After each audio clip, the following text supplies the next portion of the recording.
Well, today, the Pentagon released never-before-seen files on UFOs and unidentified anomalous phenomena, otherwise known as UAPs. And Channel 2's Dave McKinley has been looking at the files today and got reaction from some local folks quite interested in knowing more.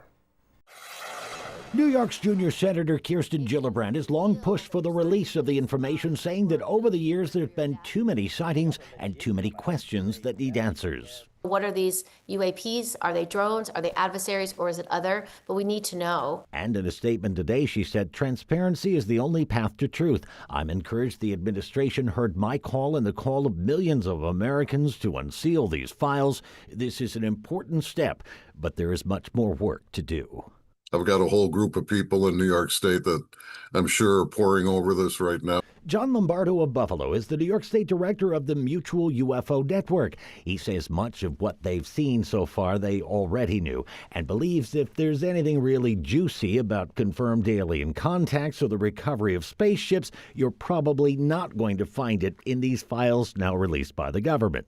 I would be highly suspicious if they would give that up.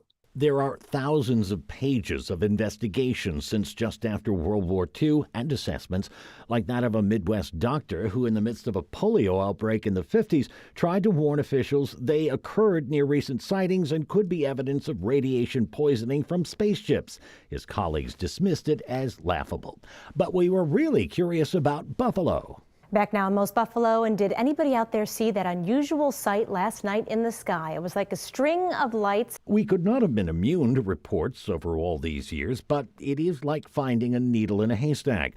The website where all this is contained is not searchable by city name, and ChatGTP was of no assistance. But with a couple of hours, which is all the time we had, some strong coffee, and frankly some dumb luck, we did find some. One where the FBI in Buffalo was called by Elmira police to investigate a recovered flying saucer, which turned out to be a box painted aluminum with a radio tube attached to the center.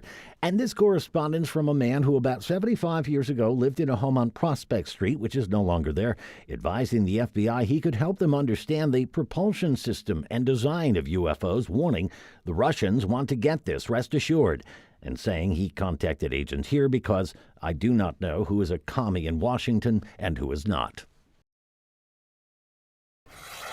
Interesting was those duck and cover days of the Big Red Scare. That man also used the term horse feathers several times, which was also popular back then. Now, like we mentioned, there is an awful lot to go through, and if you would like to go through it yourself, we will have a link to where you can see these files when you look for this story on our website, WGRZ.com. On your side in the studio, Dave McKinley, Channel 2 News. Thank you, David.